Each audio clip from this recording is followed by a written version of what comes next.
Mi tía siguió diciéndole a todos en las reuniones familiares que mi bebé no era hijo de mi esposo como una broma divertida. Se puso pálida cuando le hice recordar su crimen gracioso. Cuando nuestra hija Valentina nació, tenía cabello rojo brillante. Ni yo ni mi esposo Andrés tenemos cabello rojo. Yo soy rubia. Él es moreno. Pero mi abuela tenía cabello rojo, y el abuelo de Andrés también. El pediatra dijo, es completamente normal, pasa todo el tiempo con genes recesivos. Todos lo entendían, excepto mi tía Carmen. En la primera reunión familiar de Valentina, cuando tenía 3 semanas, Carmen la miró y dijo, bueno, sabemos qué pasó aquí. Mientras le guiñaba el ojo a todos, pregunté qué quería decir. Se rió y dijo, el cabello rojo no viene de la nada. Tal vez yo tenía algo que explicar. La cara de Andrés se puso tensa, pero se quedó callado. Mi madre le dijo a Carmen que dejara de ser ridícula. Carmen dijo que solo estaba bromeando. ¿Ya nadie podía aceptar una broma? Pero no se detuvo. En cada evento familiar, Carmen hacía comentarios. En el cumpleaños de mi sobrino, le preguntó a Andrés si quería una prueba de paternidad para Navidad. En Pascua, le dijo a mi prima que Valentina se parecía exactamente al cartero. En la parrillada del Día Patrio, me preguntó frente a 15 parientes si quería confesar algo. Cada vez se reía y decía que estaba bromeando. Pero Andrés dejó de venir a los eventos familiares después de la tercera vez. Dijo que no podía escucharlo más. Mi suegra se enteró de las bromas de Carmen a través de mi prima. Empezó a hacer preguntas. ¿Andrés estaba seguro? ¿Habíamos considerado hacer una prueba? Nunca me dijo estas cosas a mí, solo a Andrés. Me dijo que estaba preocupada de que él fuera ingenuo. Su hermano también empezó a hacer comentarios, sutiles al principio, luego más directos, preguntándole a Andrés si notaba que Valentina no tenía su nariz, señalando que era alta para su edad cuando tanto Andrés como yo éramos de estatura promedio. Andrés empezó a mirar a Valentina diferente, no exactamente con sospecha, pero con preguntas. Se quedaba mirando sus rasgos durante la alimentación, comparaba sus fotos de bebé con las suyas. Una noche, lo pillé mirando sitios web de pruebas de ADN en su teléfono. Dijo que solo tenía curiosidad sobre cosas de ascendencia. Carmen pensaba que era divertidísima. En el Día de Acción de Gracias, trajo un kit de ADN como regalo. Lo envolvió en papel de bebé con una tarjeta que decía, para cuando estés lista para la verdad. Anunció a toda la mesa lo que era. Dijo, toda familia necesitaba honestidad. Andrés se fue. Me dejó ahí con nuestro bebé y 20 parientes mirándonos. Lo seguí al auto. Estaba llorando. Dijo que se odiaba por dudar, pero las bromas constantes lo estaban afectando. Que tal vez deberíamos hacer la prueba solo para callar a todos. Dije que si necesitaba una prueba después de 3 años juntos y un embarazo planeado, entonces teníamos problemas más grandes que Carmen. Nos fuimos a casa sin cenar. Carmen me envió un mensaje esa noche diciendo que Andrés era demasiado sensible y no podía manejar un poco de burla. Que si no tenía nada que ocultar, no estaría tan a la defensiva. No respondí, pero siguió. Publicó fotos viejas de actores pelirrojos en Facebook, con títulos como El verdadero papá de Valentina. Me etiquetó en artículos sobre genes recesivos, con emojis riendo, y comentarios como, claro que sí. Empezó un chat grupal con parientes preguntando si alguien más pensaba que era sospechoso. Mi prima me dijo que Carmen estaba haciendo apuestas reales sobre cuándo Andrés me dejaría. El punto de quiebre llegó en el primer cumpleaños de Valentina. Solo habíamos invitado a familia cercana. Dejamos claro que Carmen no era bienvenida. Se apareció de todas formas. Trajo un regalo. Cuando Valentina lo abrió frente a todos, era un mameluco que decía, tal vez de papá, encima. La habitación quedó en silencio. Andrés se levantó, tomó a Valentina y se fue a nuestro dormitorio. Escuché la puerta cerrarse con llave. Carmen se estaba riendo, diciendo que necesitábamos relajarnos, que lo había comprado como regalo de broma, que todos estaban muy tensos estos días. Fue entonces cuando exploté. Le dije que era una mujer miserable que destruía relaciones por entretenimiento, que sus 3 divorcios ahora tenían sentido, que hasta sus propios hijos no le hablaban, y todos sabían por qué. Dijo que estaba siendo dramática por una pequeña broma. Dije que su broma estaba destruyendo mi matrimonio. Dijo que si mi matrimonio era tan débil, se merecía ser destruido.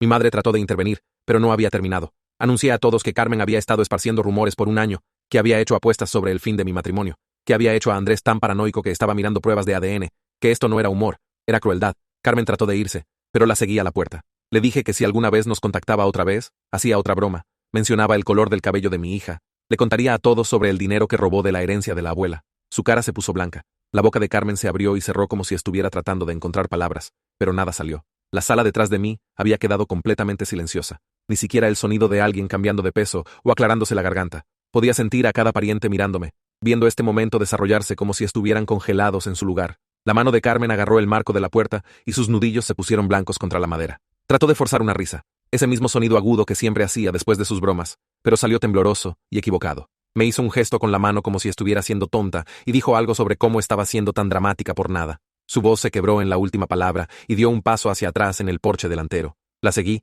y hablé lo suficientemente alto para que todos adentro pudieran escucharme claramente a través de la puerta abierta. Dije que podíamos discutir los 15.000 euros que faltaban de la abuela aquí mismo frente a todos, si eso era lo que quería. Pregunté si le gustaría explicar cómo apareció la firma de la abuela en cheques durante los últimos 6 meses, cuando ni siquiera podía sostener una pluma. La cara de Carmen cambió de blanco a rojo y sacudió la cabeza rápidamente mientras retrocedía por los escalones del porche. Dijo que era una mentirosa y que estaba inventando cosas para lastimar. Di otro paso adelante y le dije que tenía copias de cada cheque falsificado encerradas en mi caja fuerte. Se dio vuelta y prácticamente corrió a su auto, luchando con las llaves y dejándolas caer 2 veces antes de poder abrir la puerta. Sus llantas chirriaron cuando salió marcha atrás del camino de entrada, y vi sus luces traseras desaparecer calle abajo antes de darme vuelta. Mi madre estaba justo detrás de mí cuando regresé. Me agarró del brazo y me arrastró hacia la cocina mientras todos los demás se quedaron parados, fingiendo que no estaban mirando. La cara de mamá estaba tensa, y su voz salió en un susurro áspero, preguntándome de qué estaba hablando con el dinero de la herencia. Me apoyé contra el mostrador de la cocina y le conté toda la historia. Hace 2 años, cuando estaba ayudando a limpiar la casa de la abuela, encontré una carpeta de estados de cuenta en su escritorio. El estado de cuenta mostraba cheques escritos en los últimos 6 meses de su vida, todos hechos a nombre de Carmen, sumando más de 15.000 euros. Había visto a la abuela tratar de escribir su nombre en una tarjeta de cumpleaños durante ese tiempo, y no podía hacerlo. Sus manos temblaban demasiado, y las letras salían como garabatos. Le dije a mamá que había comparado las firmas en los cheques con la firma real de la abuela de antes de enfermarse, y no coincidían. La mano de mamá fue a su boca, y preguntó por qué nunca dije nada. Expliqué que la abuela acababa de morir, y todos estaban tristes, y pelear por dinero parecía incorrecto cuando acabábamos de enterrarla. Dije que guardé las copias por si acaso, pero esperaba nunca necesitarlas. Mamá cerró los ojos, y respiró profundamente antes de decir que me creía, y que lamentaba que hubiera cargado ese secreto sola. Cuando regresamos a la sala, la gente ya estaba recogiendo sus cosas y dirigiéndose a la puerta. Nadie me miró directamente. Todos encontraron razones para estudiar sus teléfonos, o revisar a sus hijos, o recordar algo que olvidaron en su auto. Toda la fiesta se despejó en menos de 20 minutos, con gente haciendo excusas incómodas sobre mañanas temprano y viajes largos. Scarlett fue una de las últimas en irse, y me dio un abrazo fuerte antes de salir. Me susurró al oído que ya era hora de que alguien se enfrentara a Carmen. Dijo que lamentaba no haber dicho algo antes, que debería haberme contado sobre las apuestas hace semanas en lugar de esperar. La abracé de vuelta y le dije que entendía y no estaba enojada con ella.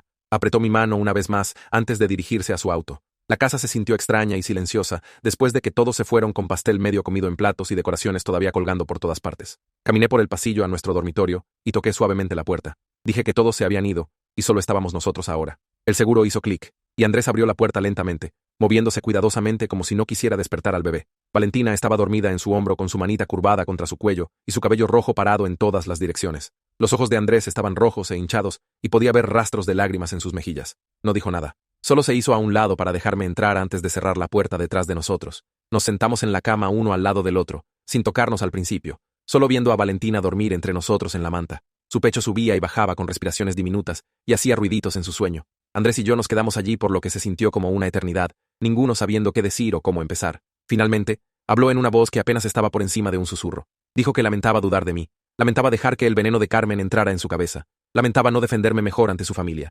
Le dije que yo también lo lamentaba. Lamentaba haber dejado que siguiera por tanto tiempo antes de pelear. Lamentaba no haber callado a Carmen la primera vez que hizo una broma. Nos quedamos en silencio por otros minutos antes de que Andrés se acercara y tomara mi mano. Esa noche, después de poner a Valentina en su cuna y encender su luz nocturna, Andrés se sentó en el borde de nuestra cama y me dijo algo que hizo que se me cayera el estómago. Dijo que realmente había hecho una cita para una prueba de ADN la próxima semana en un laboratorio del centro. Su voz tembló cuando habló y no podía mirarme. Dijo que se sentía disgustado consigo mismo por siquiera considerarlo, pero los comentarios constantes de Carmen habían llegado tan profundo en su cabeza que no podía evitar que las dudas se filtraran. Dijo que se quedaba despierto por las noches mirando el cabello rojo de Valentina y preguntándose, odiándose por preguntarse, pero sin poder parar. Me dijo que había planeado ir solo sin decirme, solo para hacer la prueba y probarse a sí mismo que estaba loco. Me senté a su lado y puse mi mano en su espalda. Le dije que entendía por qué se sentía así y no estaba enojada con él. Dije, si hacer la prueba le daría paz y mataría las dudas que Carmen plantó, entonces deberíamos hacerlo juntos. La cara de Andrés se desplomó y empezó a llorar. Realmente llorar de una manera que nunca había visto antes. Puso su cabeza en sus manos y todo su cuerpo tembló. Dijo que no quería ser el tipo de esposo que necesitaba pruebas. No quería ser el tipo de padre que miraba a su hija y cuestionaba si realmente era suya. Dijo que amaba a Valentina más que cualquier cosa en el mundo. Y odiaba que Carmen lo hubiera hecho dudar de algo que sabía en su corazón que era verdad. Lo sostuve mientras lloraba y le dije que estaba bien, que saldríamos de esto juntos. Hablamos por otra hora sobre qué hacer y finalmente decidimos juntos que haríamos la prueba de ADN. No porque alguno de nosotros realmente dudara de los resultados, sino porque necesitábamos matar el veneno que Carmen había plantado de una vez por todas. Necesitábamos algo concreto que Andrés pudiera mirar cuando las dudas se filtraran por la noche, algo que cerraría cualquier comentario futuro de cualquiera. Andrés sacó su laptop y ordenó un kit de prueba casero allí mismo, pagando extra por procesamiento rápido para obtener resultados en 3 a 5 días, en lugar de 2 semanas. Ambos nos sentimos mal por necesitar hacerlo, pero también aliviados de que finalmente tendríamos prueba a la cual apuntar. Mi teléfono sonó temprano a la mañana siguiente mientras hacía café. El nombre de mamá apareció en la pantalla, y casi no contesto, pero pensé que debería terminarlo. Empezó a hablar antes de que siquiera dijera hola, su voz tensa y enojada. Dijo que Carmen había estado bombardeando su teléfono desde anoche,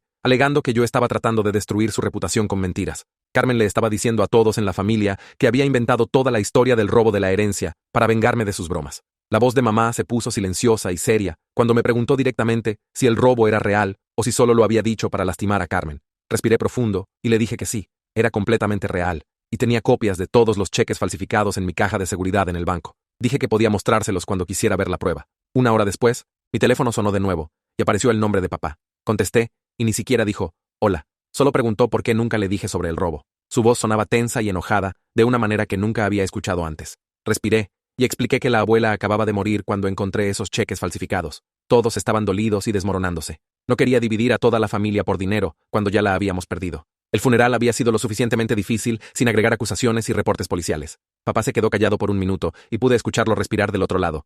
Luego dijo que entendía que estaba tratando de proteger a todos. Pero Carmen había estado usando mi silencio como un escudo para lastimar a mi familia por todo un año. Me dijo que se iba a encargar de Carmen personalmente ahora y que solo me enfocara en arreglar las cosas con Andrés. Dijo que no me preocupara más por el drama familiar porque él se encargaría. Colgamos y me quedé allí mirando mi teléfono, sintiéndome rara por toda la situación. Parte de mí se sintió aliviada de que papá me creyera y estuviera interviniendo. Otra parte se sintió culpable por mantener el robo en silencio por tanto tiempo. Esa tarde, mi teléfono sonó de nuevo, y esta vez era Kayla, la mamá de Andrés. Se me cayó el estómago cuando vi su nombre porque pensé que estaba llamando para gritarme o defender a Carmen de alguna manera. Pero cuando contesté, su voz sonaba pequeña y temblorosa. Dijo que necesitaba disculparse por cuestionar a Andrés sobre paternidad. Me dijo que ahora se daba cuenta de que había dejado que el chisme de Carmen entrara en su cabeza y cambiara cómo veía las cosas. Dijo que se avergonzaba de haber dudado de su propio hijo y hacerlo sentir que necesitaba probar algo. Siguió diciendo que lo lamentaba una y otra vez. Le dije que estaba bien y que entendía cómo los comentarios constantes de Carmen podían confundir las mentes de las personas. Hablamos por unos minutos más y preguntó si podía venir a visitar a Valentina pronto. Dije que sí, porque podía decir que realmente quería decir la disculpa. Mi teléfono vibró con un texto de Christopher como 20 minutos después de colgar con Kayla. El texto era largo y decía que quería disculparse por sus comentarios sobre las características de Valentina. Admitió que solo estaba repitiendo cosas que había escuchado que otros miembros de la familia decían en reuniones. Escribió que nunca realmente creyó nada de eso y se sintió terrible por unirse. Dijo que debería habernos defendido en lugar de hacer que Andrés se sintiera peor. Le respondí que apreciaba que dijera eso y que tomó coraje admitir que estaba equivocado. 2 días después, hicimos la prueba de ADN. Andrés abrió el kit en la mesa de la cocina mientras Valentina jugaba con bloques en el piso. Las instrucciones decían hacer un hisopado dentro de la mejilla por 30 segundos. Andrés hizo el suyo primero, frotando el hisopo largo de algodón contra el interior de su boca mientras miraba el cronómetro en su teléfono. Luego sostuve a Valentina quieta mientras él hizo el suyo, lo cual fue más difícil porque siguió tratando de agarrar el hisopo y morderlo. Obtuvimos suficientes células y sellamos ambos hisopos en sus tubos separados. El kit venía con un sobre prepagado y caminamos a la oficina postal de inmediato para enviarlo durante la noche. La señora detrás del mostrador lo escaneó y dijo que llegaría mañana. El periodo de espera era de 3 a 5 días hábiles después de que lo recibieran. Caminando de vuelta al auto, Andrés agarró mi mano y la apretó fuerte. Ninguno de nosotros dijo nada, pero sabía que ambos estábamos pensando lo mismo. Cada hora se iba a sentir como tortura, aunque ambos sabíamos lo que dirían los resultados. 3 días en el periodo de espera, recibí una notificación de correo en mi teléfono. El nombre de Carmen apareció en mi bandeja de entrada y mis manos empezaron a temblar antes de que siquiera lo abriera. El correo era largo, tal vez 10 párrafos, y me llamó vengativa y cruel en la primera oración. Alegaba que la situación de la herencia era solo un malentendido, y yo lo estaba usando para manipular a toda la familia contra ella. Escribió que siempre había estado celosa de su relación cercana con la abuela, y por eso estaba inventando mentiras ahora. Dijo que era una persona terrible por destruir lazos familiares por una broma que se suponía que era divertida. El correo siguió y siguió sobre cómo yo era demasiado sensible y no podía manejar bromas. Me acusó de poner a todos contra ella porque quería atención y simpatía. Al final, estaba diciendo que me arrepentiría de usar mentiras para lastimarla. Lo leí 2 veces y sentí mi cara calentándose de ira. No le escribí de vuelta a Carmen. En lugar de eso, solo presioné el botón de reenviar y envié todo el correo a papá sin agregar comentarios. Respondió en menos de 5 minutos. Su mensaje decía que ya había contactado al abogado de la herencia esa mañana y estaban persiguiendo acción legal contra Carmen. Escribió que Carmen ya no era bienvenida en ninguna reunión familiar que él organizara y se lo había dejado claro a todos. Me dijo que bloqueara su número y correo para que no pudiera contactarme más. Hice exactamente eso. Al día siguiente, Scarlett llamó mientras doblaba ropa. Preguntó cómo me estaba manteniendo después de todo lo que pasó en la fiesta. Le dije que estaba bien, solo esperando los resultados del ADN y tratando de no pensar en Carmen. Scarlett se quedó callada por un segundo y luego dijo que necesitaba contarme algo. Reveló que Carmen realmente había logrado que otros 5 parientes pusieran dinero en las apuestas sobre el fin de mi matrimonio. Enumeró sus nombres y me sentí mal escuchando a algunos de ellos porque eran personas que pensé que me querían. Scarlett dijo que se negó a participar cuando Carmen le pidió que se uniera. Me dijo que incluso había discutido con Carmen sobre lo equivocado que estaba, pero no me lo dijo antes, porque pensó que ya tenía suficiente estrés. Le agradecí por contarme ahora y por no unirse. Después de colgar, me senté en el sofá por un rato, solo procesando el hecho de que 6 personas en mi familia habían estado apostando a que mi matrimonio se desmoronara. Llegó el cuarto día de espera y estaba dándole desayuno a Valentina en su silla alta, cuando Andrés entró a la cocina sosteniendo un sobre. Su cara se veía pálida y sus manos temblaban ligeramente. Dijo que los resultados llegaron por correo. Puse la cuchara de Valentina y lo vi abrir el sobre lentamente, como si tuviera miedo de lo que podría estar adentro, aunque sabíamos. Sacó el papel y lo miró por lo que se sintió como un minuto completo sin moverse. Luego lo volteó para mostrármelo. El papel tenía membrete oficial en la parte superior y un montón de lenguaje técnico que no entendí, pero justo en el medio, en letras gruesas, decía 99.9% de probabilidad de paternidad. Los ojos de Andrés se llenaron de lágrimas, y los míos también. Solo nos quedamos allí en la cocina llorando mientras Valentina golpeaba su cuchara de plástico en su bandeja y nos balbuceaba. Andrés se acercó y me abrazó tan fuerte que apenas podía respirar. Ninguno de nosotros dijo nada por mucho tiempo. Esa tarde, Andrés desapareció en el garaje por aproximadamente 1 hora. Cuando regresó, estaba sosteniendo un marco negro simple que había comprado en la tienda. Había puesto los resultados del ADN adentro. Le pregunté qué estaba haciendo y dijo que quería colgarlo en el cuarto de Valentina. Pensé que era un poco raro al principio. ¿Quién enmarca una prueba de paternidad? Pero explicó que quería un recordatorio de qué tan cerca estuvo de dejar que el veneno de alguien más destruyera a su familia. Dijo que cada vez que entrara a su cuarto y viera ese marco, recordaría lo que sobrevivimos juntos y cómo no dejamos que Carmen ganara. Lo colgamos en la pared junto a la tabla de crecimiento, y Andrés se quedó allí mirándolo por mucho tiempo. Puse mi brazo alrededor de su cintura y me recosté contra él. El marco se veía extraño, colgando allí con todas las decoraciones lindas de bebé alrededor, pero entendí por qué lo necesitaba ahí. 2 días después, mi mamá llamó mientras lavaba platos y preguntó si vendríamos a cenar el domingo en su casa. Dijo que necesitaba vernos y prometió que Carmen no estaría allí. Su voz sonaba cansada y triste cuando me dijo que tenía el corazón roto por todo lo que pasó, pero me creía sobre el robo de la herencia. Dijo que hice lo correcto, finalmente usando esa información para proteger a mi familia. Le dije que vendríamos, y sonó aliviada. Ese domingo, manejamos a la casa de mis padres con Valentina en su asiento del auto, balbuceando todo el camino. Andrés parecía nervioso y siguió ajustando su agarre en el volante. Cuando entramos, cerca de 1 docena de parientes ya estaban allí sentados alrededor de la mesa del comedor. Mi papá se levantó tan pronto como nos vio y me abrazó fuerte. Luego pidió a todos que se sentaran porque tenía algo importante que decir. El cuarto se quedó callado, y la gente dejó de pasar platos. Papá se aclaró la garganta y anunció que había presentado una queja formal con la policía sobre los cheques falsificados que Carmen escribió de las cuentas de la abuela. Varios primos jadearon, y mi tía Sara puso su mano sobre su boca, pero mi tío asintió como si hubiera estado esperando esto, y Scarlett se estiró para apretar mi mano debajo de la mesa. Papá dijo que tenía copias de todo, y la policía lo estaba tomando en serio. Mi mamá empezó a llorar silenciosamente, y Andrés puso su brazo alrededor de mis hombros. A la tarde siguiente, estaba doblando ropa en la sala cuando mi teléfono sonó de un número que no reconocí. Contesté, y escuché a una mujer llorando tan fuerte que apenas podía hablar. Dijo su nombre, y me di cuenta de que era la hija de Carmen llamándome. Me rogó que retirara los cargos de robo y dijo que su madre había cometido un error pero no merecía ir a la cárcel. Me senté en el sofá porque mis piernas se sentían temblorosas. Le dije lo más gentil que pude que yo no estaba presentando cargos. Mi padre lo estaba haciendo y ya estaba fuera de mis manos. Siguió llorando y dijo que su mamá tenía problemas, pero seguía siendo su mamá. Dije que entendía eso, pero Carmen había tenido todo un año para dejar de atacar a mi familia y eligió seguir. La hija de Carmen dijo que estaba siendo cruel y me colgó. Me quedé allí sosteniendo el teléfono por un rato, sintiéndome mal del estómago, aunque sabía que no había hecho nada malo. Esa noche, después de que Valentina se fuera a la cama, Andrés y yo estábamos sentados en el sofá viendo televisión cuando de repente la silenció. Se volteó hacia mí y dijo que pensaba que deberíamos empezar a ver a un consejero matrimonial. Se me cayó el estómago porque me preocupé que fuera a decir que quería el divorcio, pero explicó que la prueba de ADN probó biología y genética, pero no arregló automáticamente el hecho de que había dudado de mí por meses. Dijo que esas dudas hicieron daño y necesitábamos ayuda para trabajar en ello. Me sentí aliviada y asustada al mismo tiempo. Le dije que pensaba que era buena idea y apretó mi mano. Ya había buscado algunos consejeros que se especializaban en problemas familiares y de confianza. Hicimos una cita para la siguiente semana. La primera sesión de consejería se sintió incómoda desde el momento en que nos sentamos en el sofá del terapeuta. El consejero era una mujer de unos 50 años que nos pidió explicar por qué estábamos allí. Andrés empezó a hablar y admitió que se sentía avergonzado de sus dudas sobre la paternidad de Valentina. Su voz se quebró cuando dijo que se odiaba por dejar que el veneno de Carmen entrara en su cabeza. Luego fue mi turno y dije que lo resentía por no defenderme más fuertemente ante su familia. Le dije al consejero que me sentí sola, lidiando con los ataques de Carmen, mientras Andrés se quedaba callado o evitaba eventos familiares. El consejero nos escuchó a ambos y dijo que estos eran sentimientos completamente normales después de lo que habíamos pasado. Explicó que el daño de confianza toma tiempo para sanar y no deberíamos esperar que todo se arregle inmediatamente solo porque teníamos prueba.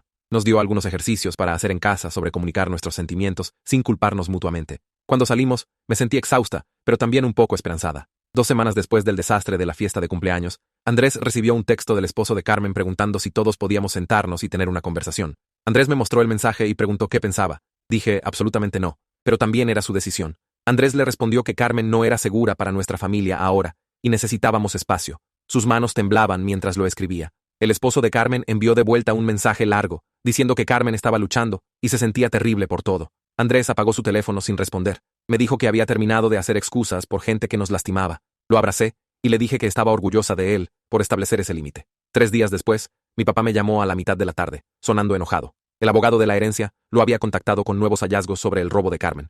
Realmente había tomado cerca de 22.000 euros en 6 meses, no los 15.000 que originalmente había encontrado. El abogado le mostró a mi papá registros bancarios probando que Carmen había estado sistemáticamente vaciando las cuentas de la abuela mientras alegaba ayudar con sus cuentas. Había falsificado la firma de la abuela en cheques e hizo transferencias electrónicas a su propia cuenta. Mi papá dijo que se sintió mal sabiendo que su propia hermana había robado a su madre moribunda. Me dijo que la policía lo estaba tratando como un caso serio de felonía ahora debido a la cantidad. No supe qué decir, así que solo escuché mientras hablaba de su ira y tristeza. Durante los próximos días, varios parientes que habían estado en las apuestas de Carmen empezaron a enviarme textos incómodos de disculpa. Una prima dijo que pensó que era solo una broma inofensiva y no se dio cuenta del daño que estaba causando. Otra tía me envió un texto diciendo que se sentía terrible y quería arreglarlo. Leí cada mensaje pero no respondí a la mayoría. Todavía estaba demasiado enojada de que hubieran participado en algo tan cruel, aunque alegaran que pensaron que era inofensivo. Habían estado apostando dinero real a que mi matrimonio se desmoronara. Scarlett llamó para decirme que había escuchado que 2 de ellas estaban tratando de conseguir que otros me presionaran para aceptar sus disculpas. Le dije que los perdonaría cuando estuviera lista y no antes. Dijo que eso era completamente justo y haría interferencia si alguien me molestaba sobre eso. Para nuestra 4ª sesión de consejería, Andrés y yo habíamos hecho progreso, pero chocamos contra una pared durante una discusión. El consejero le preguntó a Andrés qué lo estaba deteniendo de confiar completamente de nuevo. Se quedó callado por mucho tiempo y luego finalmente admitió que había estado luchando con sentirse como un tonto. Dijo que todos deben pensar que es estúpido por no ver a través de las mentiras de Carmen antes. El consejero se inclinó hacia adelante y le dijo que ser manipulado por una campaña sostenida de mentiras no lo hace estúpido. Explicó que Carmen había estado trabajando deliberada y sistemáticamente para destruir su confianza por más de un año. Dijo que caer en manipulación lo hace humano, no tonto, especialmente cuando vino de familia en la que se suponía que confiara. Andrés empezó a llorar y me estiré para sostener su mano. Esa sesión se sintió como un verdadero avance porque había estado cargando esa vergüenza silenciosamente. Al final de esa misma sesión, el consejero se volteó hacia mí y preguntó si había algo de lo que me sintiera culpable. Dudé porque no quería admitirlo en voz alta, pero finalmente confesé que parte de mí había disfrutado amenazar a Carmen con la información de la herencia. Dije que me sentía culpable de usar lo que se sintió como tácticas de chantaje, aunque merecía consecuencias por lo que había hecho. El consejero asintió y dijo que estaba completamente bien tener sentimientos complicados sobre defenderse. Me dijo que usar información para proteger a mi familia de daño continuo no era lo mismo que chantaje para ganancia personal. Dijo que podía reconocer que enfrentar a Carmen se sintió bien, mientras también reconocía que no fue mi momento más orgulloso. Eso me ayudó a sentirme menos conflictuada sobre toda la confrontación. La siguiente semana, mi mamá apareció el martes por la mañana con bolsas de compras y una mirada determinada en su cara. Dijo que vendría todos los martes de ahora en adelante para pasar tiempo con Valentina y ayudar en la casa. Empecé a protestar, pero levantó su mano y me dijo que necesitaba hacer esto. Desempacó las compras mientras Valentina jugaba con bloques en el piso de la cocina. Mamá levantó a Valentina y se sentó en el sofá con ella, solo viéndola apilar los bloques y tirarlos. Después de unos 20 minutos de esto, mamá me miró y dijo que había estado pensando mucho sobre los comentarios de Carmen desde el principio. Admitió que me había dicho que ignorara a Carmen en esa primera reunión, cuando Valentina solo tenía 3 semanas. Mamá dijo que deseaba haber callado a Carmen más duramente desde el principio, en lugar de tratarlo como tonterías familiares inofensivas. Me dijo que había pasado años tratando de mantener la paz en la familia, minimizando problemas, y había terminado con ese enfoque. Me senté a su lado y le dije que entendía por qué había reaccionado así. Mamá sacudió su cabeza y dijo, entender no lo hacía correcto, y debería haberme protegido a mí y a Andrés mejor. Regresó el siguiente martes y cada martes después de eso. A veces traía almuerzo, a veces solo jugaba con Valentina mientras yo me ponía al día con la ropa o tomaba una ducha sin prisa. Se convirtió en esta cosa constante en la que podía contar. 2 semanas después de que mamá empezara sus visitas de martes, Kayla llamó a Andrés y preguntó si vendríamos a cenar a su casa el sábado. Andrés preguntó si esto era sobre Carmen y Kayla dijo que sí. Toda su familia quería hablar con nosotros. Pude ver a Andrés tensarse en el sofá mientras escuchaba a su mamá en el teléfono. Le dijo que lo pensaríamos y la llamaríamos de vuelta. Después de colgar, nos quedamos allí por un rato sin decir nada. Finalmente, Andrés dijo que pensaba que deberíamos ir porque su familia nos debía una disculpa real y parecía que estaban tratando de darla. Estuve de acuerdo, pero le dije que nos iríamos en el segundo que alguien hiciera excusas por su comportamiento. Llegó el sábado y manejamos a la casa de Kayla con Valentina en su asiento del auto. El hermano de Andrés, Christopher, abrió la puerta e inmediatamente dijo que se alegraba de que hubiéramos venido. Toda la familia estaba allí en el comedor. Kayla había hecho esta gran comida con las comidas favoritas de Andrés. Todos nos sentamos y fue increíblemente incómodo al principio con todos, solo pasando platos en silencio. Luego Kayla puso su tenedor y nos miró directamente a ambos. Dijo que necesitaba decir algo formal e importante. Nos dijo que la familia de Andrés había fallado en confiar en su juicio y apoyar su matrimonio cuando más lo necesitaba. Kayla dijo que habían dejado que los rumores de Carmen los influenciaran en lugar de creer en el carácter e integridad de Andrés. Se disculpó por cuestionarlo sobre paternidad y por hacerlo sentir que su propia madre dudaba de él. Christopher se unió y se disculpó por sus comentarios sobre las características de Valentina y por repetir chismes en lugar de apoyar a su hermano. El papá de Andrés, que había estado callado todo este tiempo, dijo que se avergonzaba de no haber intervenido para evitar que la familia se acumulara. La cena duró 3 horas, y fue incómoda todo el tiempo, pero podía decir que todos hablaban en serio. En el camino a casa, Andrés dijo que se sintió necesario, aunque fue doloroso soportarlo. La siguiente semana, mi papá llamó y me pidió que nos encontráramos para tomar café. Dejé a Valentina con Andrés, y me encontré con papá en la cafetería cerca de nuestra casa. Se veía cansado cuando entré. Tomamos nuestras bebidas y nos sentamos en el rincón. Papá me dijo que Carmen había sido formalmente acusada de robo mayor y falsificación, relacionada con el fraude de la herencia. Dijo que el fiscal había mirado todos los registros bancarios y firmas falsificadas, y decidió que este era un caso serio que valía la pena perseguir. Le pregunté si estaba bien con que Carmen enfrentara cargos criminales. Papá estuvo callado por un minuto, y luego dijo que realmente había presionado para que se presentaran los cargos. Me dijo que Carmen necesitaba enfrentar consecuencias reales, no solo desaprobación familiar y gente enojada con ella. Papá dijo que sin consecuencias legales, Carmen solo esperaría a que todo se calmara, y luego volvería a su comportamiento anterior. Le dije que me sentía conflictuada sobre toda la ruta legal, aunque sabía que Carmen merecía castigo. Se estiró por la mesa y apretó mi mano. Papá dijo que entendía mi conflicto, pero esto era más grande que solo lo que Carmen le hizo a mi matrimonio. Explicó que había robado a su madre moribunda y traicionado la confianza de la familia de la peor manera posible. Los cargos fueron presentados, y Carmen tendría que responder por eso en corte. Pregunté si pensaba que iría a la cárcel. Papá dijo que no sabía, pero esperaba que al menos obtuviera libertad condicional y tuviera que pagar restitución.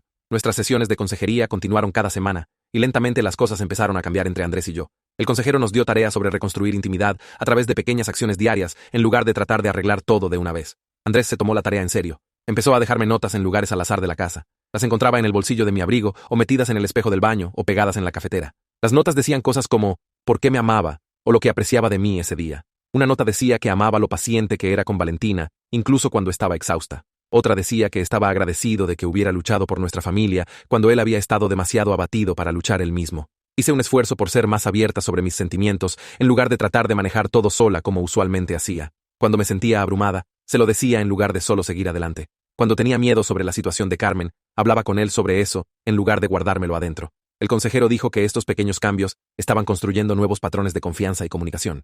Se sintió incómodo al principio, porque nos habíamos acostumbrado tanto a solo sobrevivir y manejar crisis. Pero después de unas semanas, empezó a sentirse más natural. Andrés me preguntaría cómo estaba realmente, y le diría la verdad. Le preguntaría qué necesitaba de mí, y sería honesto sobre eso. Estábamos aprendiendo cómo ser un equipo de nuevo, en lugar de 2 personas solo tratando de pasar cada día. 3 meses después de la confrontación de la fiesta de cumpleaños, mi papá llamó con noticias sobre el caso de Carmen.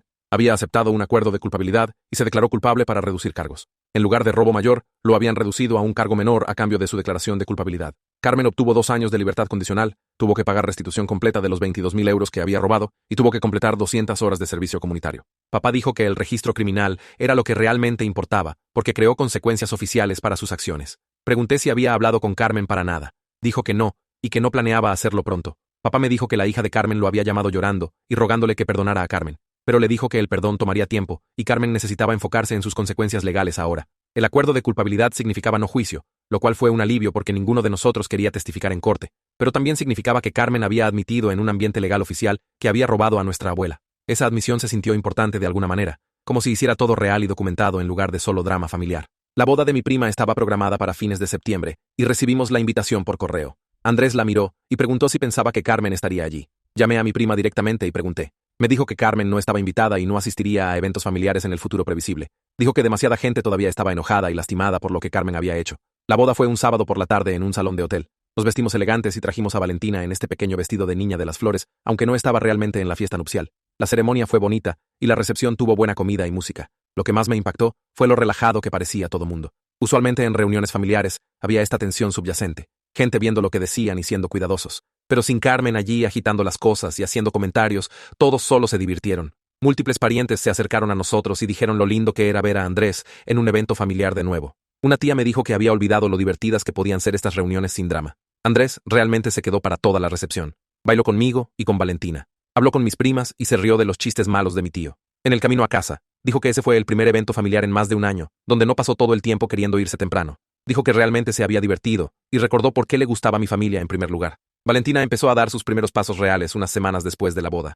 Había estado caminando junto a los muebles por un tiempo, pero un martes, cuando mi mamá estaba allí, Valentina solo soltó la mesa de centro y caminó 5 pasos a los brazos extendidos de mamá. Mamá empezó a llorar y me gritó que viniera a ver. Andrés llegó del trabajo 20 minutos después y mamá hizo que Valentina lo hiciera de nuevo. Andrés la levantó y la hizo girar, completamente presente en el momento sin ninguna sombra de duda en su cara. Durante las próximas semanas, Valentina también empezó a decir más palabras. Había estado diciendo mamá y papá por meses, pero ahora agregó más palabras como pelota y perro y jugo. Andrés estuvo allí para todo, celebrando cada nueva palabra y cada paso tambaleante. Una noche, lo estaba viendo jugar con Valentina en el piso de la sala, haciéndola reír fingiendo robar su juguete y devolvérselo. Su cara estaba completamente relajada y feliz. Me di cuenta en ese momento de cuánto daño Carmen realmente había causado. Por meses, Andrés había mirado a Valentina con esta tensión en su expresión, este signo de interrogación colgando sobre todo. Ahora eso se había ido completamente, y podía solo ser su papá, sin nada de ese veneno en su cabeza. La diferencia era tan clara que casi me hizo llorar. Mi relación con Scarlett se había fortalecido a través de todo esto. Me llamaba al menos una vez por semana solo para saber cómo estaba, y habíamos empezado a encontrarnos para almorzar cada 2 semanas, cuando nuestros horarios lo permitían. Una tarde, nos encontramos en una sandwichería cerca de su trabajo. Después de ordenar, Scarlett me dijo que había estado pensando mucho sobre miembros tóxicos de la familia en su propia vida. Dijo que ver lo que pasó con Carmen le había hecho darse cuenta de que necesitaba mejores límites con ciertos parientes. Scarlett admitió que tenía un tío que constantemente hacía comentarios inapropiados en reuniones familiares y siempre se había reído para mantener la paz. Dijo que había terminado con ese enfoque y realmente había confrontado a su tío en una cena familiar reciente. Pregunté cómo fue y dijo que fue incómodo pero necesario. Scarlett me dijo que verme enfrentar a Carmen la había inspirado a dejar de tolerar mal comportamiento solo porque venía de familia. Hablamos sobre lo difícil que es establecer límites con parientes, porque hay tanta presión para solo llevarse bien y no hacer olas. Dijo que estaba agradecida de que nuestra amistad hubiera crecido de todo este desastre, aunque deseaba que no hubiera tomado una situación tan horrible para acercarnos. Un jueves por la noche, Andrés me dijo que liberara mi horario para el siguiente fin de semana. Dijo que había planeado una escapada solo para nosotros dos, y mi mamá ya había acordado cuidar a Valentina. Pregunté a dónde íbamos, pero dijo que era sorpresa. Viernes después del trabajo, empacamos maletas de una noche y manejamos 2 horas a un bed and breakfast en las montañas. El lugar era pequeño y silencioso con vista del valle. Andrés dijo que había estado planeando esto por semanas porque necesitábamos tiempo para recordar quiénes éramos como pareja, no solo como padres defendiendo a su familia de ataques. Nos registramos y fuimos a cenar a un pequeño restaurante en el pueblo. Se sintió extraño al principio estar sin Valentina, como si hubiéramos olvidado cómo ser solo Andrés y yo. Pero para cuando llegó el postre, realmente nos estábamos relajando y hablando sobre cosas que no tenían nada que ver con Carmen, o drama familiar, o casos legales. Hablamos sobre lugares a los que queríamos viajar algún día y libros que habíamos querido leer. Recordamos chistes internos de cuando empezamos a salir. Esa noche en el bed and breakfast, nos quedamos despiertos hasta tarde, solo hablando de una manera que no habíamos hecho en años. Sábado por la mañana, desayunamos en el porche y luego fuimos de excursión en uno de los senderos cerca del hostal. Las hojas de otoño estaban cambiando de color y el aire estaba fresco y claro. Como a la mitad de la excursión, nos sentamos en una banca con vista al valle. Andrés empezó a hablar sobre su papá y cómo su padre siempre había evitado conflictos sin importar qué. Dijo que había tenido miedo de convertirse en ese tipo de persona, alguien que solo se quedaba callado mientras cosas malas pasaban a su alrededor. Andrés me dijo que sintió que casi se había convertido en su papá durante toda la situación de Carmen, solo retirándose y esperando que se fuera en lugar de pelear de vuelta. Le conté sobre mis propios miedos de ser pisoteada como mi mamá a veces era en situaciones familiares. Admití que siempre había visto a mi mamá como alguien que priorizaba la paz sobre defenderse, y había estado aterrada de convertirme en esa persona. Hablamos sobre cómo ambos entramos a este matrimonio cargando los patrones y miedos de nuestros padres. Andrés dijo que la consejería lo había ayudado a ver que podía elegir ser diferente, que no tenía que repetir los errores de su padre. Dije que había aprendido que podía establecer límites y luchar por mi familia sin volverme amarga o cruel como Carmen. Nos sentamos en esa banca por más de 1 hora, teniendo la conversación más honesta que habíamos tenido en años. Andrés tomó mi mano y me dijo que a veces tenía miedo de haber dañado nuestro matrimonio demasiado con sus dudas. Le dije que yo también tenía miedo, pero creía que podíamos construir algo más fuerte de lo que teníamos antes. Caminamos de vuelta al hostal y pasamos el resto del día solo estando juntos, sin agenda o presión. Domingo por la mañana, manejamos a casa sintiéndonos más conectados de lo que habíamos estado en meses. Nuestro consejero sonrió cuando le contamos sobre el viaje del fin de semana en nuestra siguiente sesión. Dijo que habíamos hecho el trabajo difícil de no solo sobrevivir una crisis, sino realmente usarla para construir algo más fuerte de lo que teníamos antes. Andrés se estiró y apretó mi mano durante esa sesión, y sentí esta sensación de alivio de que realmente habíamos pasado por la peor parte. 2 días después, llegó un sobre de una oficina legal que no reconocí. Adentro, había una carta escrita a máquina de Carmen diciendo que quería disculparse y preguntando si podía ser parte de la vida de Valentina de nuevo. La carta era formal y cuidadosa, probablemente escrita por su abogado, y me revolvió el estómago solo ver su nombre. Andrés y yo la llevamos a nuestra siguiente cita de consejería y pasamos toda la hora hablando sobre si estábamos listos para siquiera considerar dejarla entrar de nuevo. El consejero nos preguntó qué necesitábamos para sentirnos seguros, y ninguno de nosotros tenía una buena respuesta, porque la verdad era que Carmen había roto algo que no se podía arreglar con una carta. Andrés dijo que no confiaba en ella, y probablemente nunca lo haría, y estuve de acuerdo. Decidimos juntos que no estábamos listos para contacto con Carmen, y tal vez nunca estaríamos listos, y eso estaba bien. Mi padre me llamó la siguiente semana y preguntó si quería tomar café. Nos encontramos en un lugar cerca de su oficina, y se veía cansado de una manera que no había visto antes. Me dijo que había estado pensando mucho sobre su relación con Carmen, y cómo probablemente estaba dañada más allá de reparación.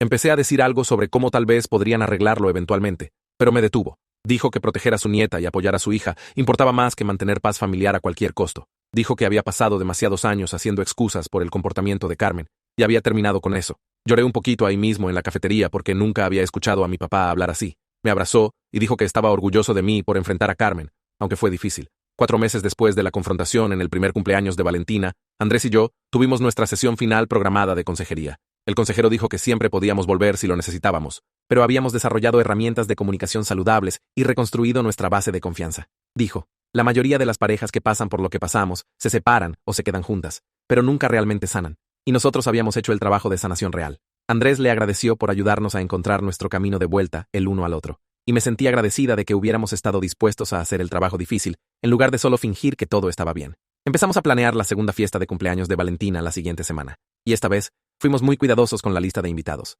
Solo invitamos a gente que nos había apoyado a través de la crisis, lo cual la hizo más pequeña que el desastre del año pasado, pero mucho mejor. Mis padres venían. La mamá de Andrés, Kayla, venía. Christopher y su nueva novia, Scarlett y su familia, y algunos otros parientes que habían estado con nosotros. Nadie que había participado en las apuestas de Carmen recibió invitación. Nadie que había hecho sentir a Andrés que necesitaba cuestionar a su propia hija fue invitado. La fiesta solo iba a ser sobre celebrar a Valentina con gente que realmente la amaba. La mañana de la fiesta, Andrés me ayudó a poner decoraciones mientras Valentina jugaba con sus juguetes en la sala. Colgamos serpentinas y globos, e hice un pastel con betún rojo para combinar con su hermoso cabello rojo. La gente empezó a llegar alrededor del mediodía, y la casa se llenó de calidez y risa de una manera que no había tenido el año anterior. Todos trajeron regalos y abrazos, y nadie hizo ni una sola broma sobre paternidad, o color de cabello, o cualquier otra cosa. Kayla pasó 20 minutos en el piso jugando bloques con Valentina, y vi a Andrés viéndolas con esta expresión pacífica en su cara. Como una hora después de empezar la fiesta, Andrés golpeó su vaso con un tenedor para obtener la atención de todos. Dio un brindis corto agradeciendo a todos por apoyar a nuestra familia durante un tiempo difícil. No mencionó a Carmen por nombre, pero todos entendieron lo que quería decir, y varios parientes levantaron sus vasos con emoción visible en sus ojos. Mi mamá se secó las lágrimas, y mi papá puso su brazo alrededor de sus hombros. Christopher se levantó y agregó que estaba agradecido de ser parte de una familia, que sabía cómo apoyarse cuando realmente importaba. Luego fue hora del pastel, y trajimos a Valentina a su silla alta con el pastel de betún rojo frente a ella. Lo miró por unos 2 segundos antes de meter ambas manos directo en el medio. El betún rojo fue por todas partes, por toda su cara y cabello y ropa, y todos se rieron y tomaron fotos. Atrapé a Andrés viéndola con pura alegría y cero duda en su cara. Y ese momento se sintió como la verdadera victoria. No la confrontación con Carmen o las consecuencias legales o incluso la prueba de ADN. Solo Andrés mirando a nuestra hija cubierta de pastel y viendo nada más que amor. Mi madre me apartó mientras Andrés estaba ayudando a Valentina a limpiarse. Me dijo que estaba orgullosa de cómo había luchado por mi familia. Dijo que había estado pensando sobre momentos en su propia vida cuando debería haber sido más asertiva, y la había inspirado a trabajar en eso. La abracé, y le dije que significaba mucho escucharla decir eso. Christopher se acercó con una mujer que nunca había conocido antes, y la presentó como su novia, Joyce. Le dijo que esta era su sobrina, Valentina, la niña más inteligente y linda de toda la familia. Andrés atrapó mi mirada del otro lado del cuarto y sonrió, y supe que él también lo había escuchado. Después de que todos se fueron y dijimos nuestras despedidas, Andrés y yo limpiamos juntos, mientras Valentina tomaba siesta en su cuarto. Recogimos papel de regalo y guardamos comida sobrante y limpiamos betún de las paredes. Andrés dijo que este cumpleaños se sintió completamente diferente del año pasado, y estuve de acuerdo. Me dijo que estaba agradecido de que hubiéramos pasado por el infierno juntos porque ahora sabía que nuestro matrimonio podía sobrevivir cualquier cosa. Dije que me sentía igual, y terminamos de limpiar en silencio cómodo, solo estando juntos en nuestro hogar con nuestra hija durmiendo segura cerca. Unas semanas después de la fiesta, la hija de Carmen llamó mientras lavaba ropa. La dejé ir al correo de voz al principio, pero llamó 2 veces más, así que contesté. Preguntó si podíamos hablar sobre dejar que sus hijos pasaran tiempo con Valentina, ya que eran primas y no deberían ser castigadas por el comportamiento de su abuela. Le dije que entendía de dónde venía, pero necesitábamos proteger nuestra paz ahora mismo. Preguntó cuánto tiempo podría tomar eso, y dije, honestamente, no sabía, tal vez algún día, pero no hoy. Se quedó callada por un minuto. Luego dijo que entendía y esperaba que pudiéramos trabajar hacia eso eventualmente. Después de colgar, me sentí culpable, pero también aliviada de haber mantenido el límite sin ceder a la presión. Andrés llegó a casa del trabajo el siguiente martes con esta sonrisa enorme en su cara. Levantó a Valentina y la hizo girar. Luego me besó y dijo que obtuvo la promoción que había estado esperando. Su jefe le dijo durante la evaluación que sus habilidades de comunicación habían mejorado dramáticamente en los últimos 6 meses. Andrés dijo que realmente había mencionado la consejería a su jefe de manera general, hablando sobre cómo trabajar en crecimiento personal lo había ayudado profesionalmente. Esa noche, después de que Valentina se fuera a la cama, Andrés me dijo que toda la pesadilla con Carmen le había enseñado a defenderse en todas las áreas de su vida. Dijo que solía evitar conflictos en el trabajo también, igual que hacía con la familia. Pero la consejería le mostró cómo ser directo sin ser agresivo. El siguiente domingo, probamos un grupo de padres en nuestra iglesia que alguien nos había mencionado. Como 8 parejas se sentaron en círculo en el sótano de la iglesia con café y donas. El facilitador pidió a todos que compartieran un desafío familiar que estuvieran navegando. Escuchamos sobre suegros que ignoraban límites, padres que jugaban favoritos con nietos, hermanos que causaban drama en cada reunión. Cuando fue nuestro turno, di una versión breve de lo que pasó con Carmen sin usar su nombre. 3 personas diferentes asintieron como si hubieran experimentado algo similar. Después de la reunión, 2 parejas se acercaron para hablar más con nosotros, e intercambiamos números. Andrés dijo en el camino a casa que se sintió bien saber que no éramos los únicos lidiando con cosas familiares complicadas. Mis padres nos invitaron a cenar unos días después. Papá asó hamburguesas mientras mamá y yo hicimos ensalada, y Valentina jugó en su patio trasero. Durante la cena, papá sacó el tema de Carmen sin que yo tuviera que mencionarlo. Dijo que había estado pensando mucho sobre cómo manejó las cosas a lo largo de los años. Me dijo que deseaba haber abordado el comportamiento de Carmen hace mucho tiempo, en lugar de quedarse callado y permitirlo. Mamá estuvo de acuerdo, y dijo que se sentía igual, que ambos habían elegido paz sobre protección. Les dije que entendía por qué lo hicieron, que confrontar a la familia es difícil. Papá dijo que verme enfrentar a Carmen le mostró que era posible establecer límites sin destruirse en el proceso. La conversación se sintió diferente de nuestra charla superficial usual, más honesta y real. Me encontré con una de las parientes que había estado en las apuestas de Carmen en el supermercado la siguiente semana. Estaba en la sección de frutas y verduras, y me vio antes de que yo la viera. Se acercó nerviosa, y dijo que había estado esperando hablar conmigo. Se disculpó de nuevo por participar en las apuestas. Dijo que se sentía terrible por eso. Esta vez, en lugar de alejarme, realmente escuché.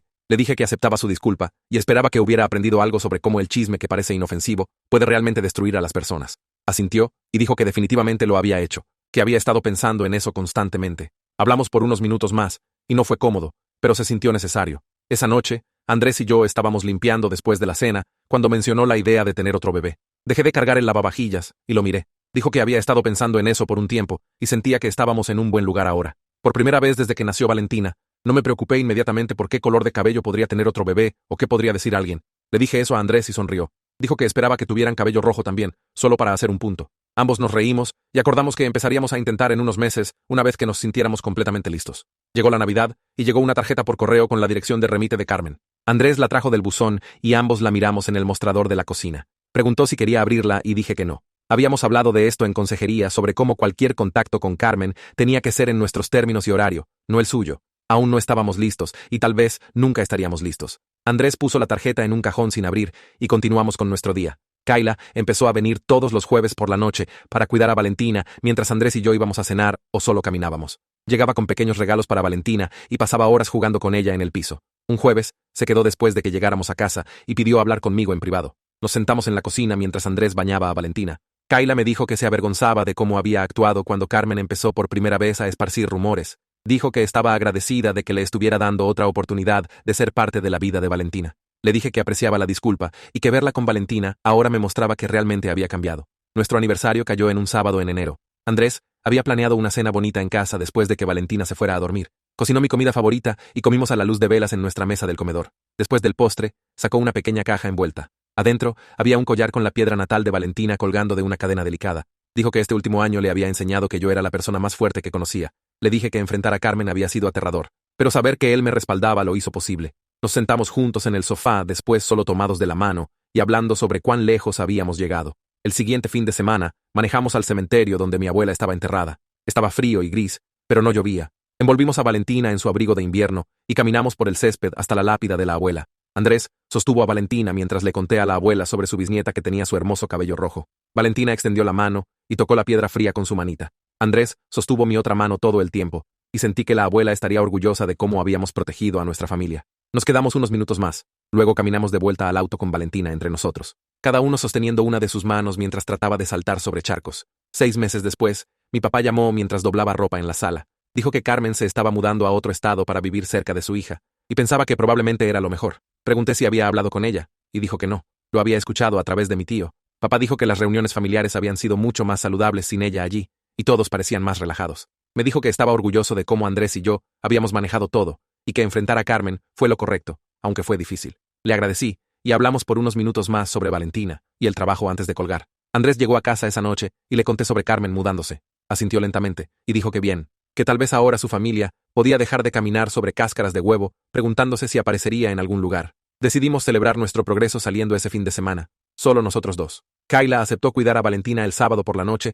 y manejamos a nuestro restaurante favorito en el centro. Hicimos una regla antes de sentarnos de que no hablaríamos de Carmen o drama familiar para nada. Andrés ordenó vino y pasamos toda la cena riéndonos de cosas tontas como el tipo raro en su oficina, que calienta pescado en el microondas todos los días, y la vez que accidentalmente me teñí el cabello naranja en la universidad.